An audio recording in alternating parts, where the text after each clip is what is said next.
बिस्मिल्लाहिर्रहमानिर्रहीम। अस्सलाम वालेकुम। आज हम biology chapter number 2 biological molecule का लेक्चर नंबर 2 स्टडी करेंगे। Importance of carbon.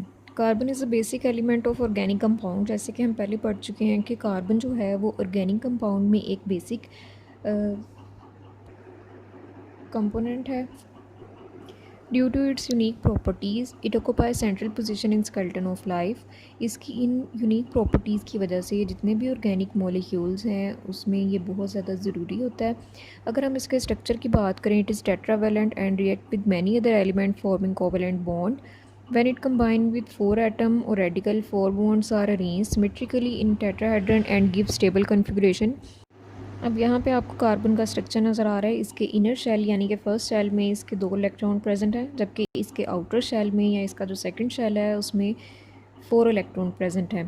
कार्बन को खुद अपने स्ट्रक्चर को स्टेबल करने के लिए या नियरेस्ट नोबल गैस की कन्फिग्रेशन को अटेन करने के लिए 4 बॉन्ड्स बनाने पड़ते हैं, जो कि मोस्टली ये कोवेलेंट बॉन्ड्स बनाता है।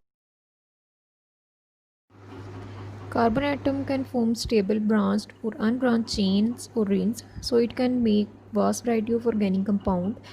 यानी कार्बन जो है वो एक स्टेबल स्ट्रक्चर वो अनब्रांच्ड भी बना सकता है, ब्रांच्ड और रिंग स्ट्रक्चर भी इसका बनता है।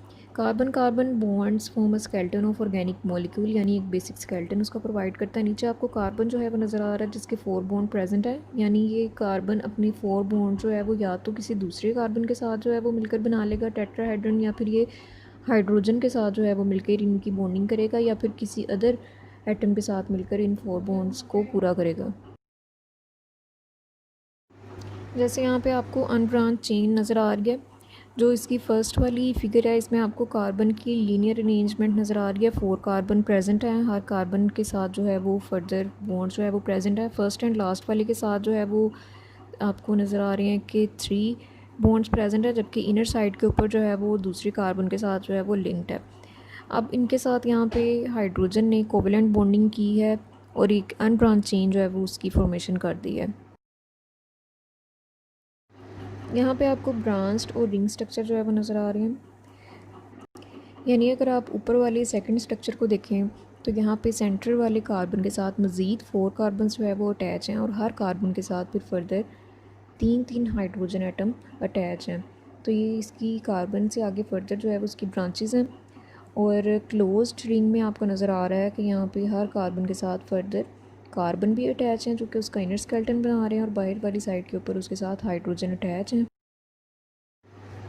Linkage of carbon with other compound. Carbon combines commonly with hydrogen, oxygen, nitrogen, phosphorus and sulfur and make many new molecules. Combination with these and other element contribute to the large variety of organic compound। यानी जब इनके साथ मिलता है carbon या किसी other element के साथ मिलता है तो हमारे पास एक वास्ट वैरायटी जो है ऑर्गेनिक मॉलिक्यूल्स की आ जाती है।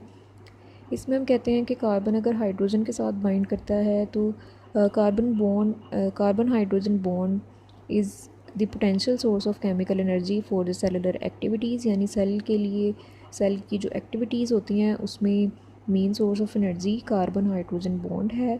कार्बन ऑक्सीजन एसोसिएशन या इनका लिंकेज जो है in glycosidic linkage provide stability to the complex carbohydrate molecule. यानी ये कार्बोहाइड्रेट में ग्लाइकोसिडिक लिंकेज बनाते हैं। Carbon combined with nitrogen in amino acid linkage to form peptide bond. जब कार्बन नाइट्रोजन के साथ in the presence of hydrogen and oxygen combine करता है तो वहाँ पे पेप्टाइड बॉन्ड बनते हैं जो कि अमाइनो एसिड में प्रेजेंट होते हैं। और अमाइनो एसिड से आपको पता है कि प्रोटीन के स्ट्रक्चर बनते हैं विच आर वेरी इंपॉर्टेंट। अगर हम ऑर्गेनिक मॉलिक्यूल्स में मैक्रो मॉलिक्यूल्स की बात करें तो हम पहले पढ़ चुके हैं। मैक्रो मॉलिक्यूल्स वो होते हैं जिनका हायर मॉलिक्यूलर वेट होता है। Large organic molecules macro molecules such as cellulose, fats, proteins etcetera are insoluble in water and form structure of cell. Cellulose जो है वो हमारे पास कार्बोहाइड्रेट पॉलीसेकेराइड है। फैट्स, प्रोटीन ये सारे लार्जर मॉलिक्यूल हैं और ये वाटर में इनसॉल्युबल होते हैं चूँकि ये सेल का स्ट्रक्चर बनाते हैं। और ये चीज़ आपने याद रखनी है कि जो भी मॉलिक्यूल जो है वो स्ट्रक्चरल रोल प्ले करते हैं वो वाटर में सॉल्युबल नहीं होते, क्योंकि अगर वो सॉल्युबल हो जाए वाटर में फिर तो वो स्ट्रक्चर की फॉर्मेशन ही नहीं कर पाते। तो ये चीज़ आपने याद रखनी है। They serve as storage for smaller molecule like glucose, which in turn are responsible for providing energy to body. अब यहाँ पे क्या होगा कि ग्लूकोज जो है वो एक ग्लूकोज के बहुत सारे मॉलिक्यूल जो है वो कंबाइन करते हैं तो सेलुलोज की फॉर्मेशन होती है, जिसके अंदर एनर्जी जो है वो स्टोर होती है और बॉडी को वो एनर्जी जो प्रोवाइड करते हैं। Small organic molecule such as glucose, amino acid, fatty acid, इन सब के मिलने से जो हमारे पास मैक्रो मॉलिक्यूल्स बन रहे हैं ये बेसिकली एनर्जी प्रोवाइड करते हैं और ये उनके सब यूनिट होते हैं। जैसे अगर सेलुलोज की ब्रेकडाउन होती है तो वो कन्वर्ट हो जाएगा ग्लूकोज में, अगर प्रोटीन्स की ब्रेकडाउन होती है तो वो कन्वर्ट हो जाएंगे, अपनी सब यूनिट बनाएंगे अमाइनो एसिड, अगर तो फैट्स की ब्रेकडाउन होती है तो फैटी एसिड प्लस ग्लिसरॉल की फॉर्मेशन होती है। Some small molecule easily break down to release energy, for example ATP adenosine triphosphate. हम पहले पढ़ चुके हैं कि सेल में एनर्जी सोर्स जो है वो ATP होता है और जब भी इसकी रिक्वायरमेंट होती है एनर्जी की तो ATP की ब्रेकडाउन होती है और एनर्जी फौरी तौर पर रिलीज़ होती है और बॉडी को एनर्जी मिल जाती है। Such substances serve as source of energy for cellular metabolism, यानी ये एनर्जी का सोर्स प्रोवाइड करते हैं। सेल के अंदर जो भी मेटाबॉलिज्म होता है, मेटाबॉलिज्म आपको पता है कि सम ऑफ ऑल केमिकल रिएक्शन, यानी जितने भी रिएक्शंस में एनर्जी की रिक्वायरमेंट होती है तो वहाँ पे एनर्जी ये प्रोवाइड करते हैं।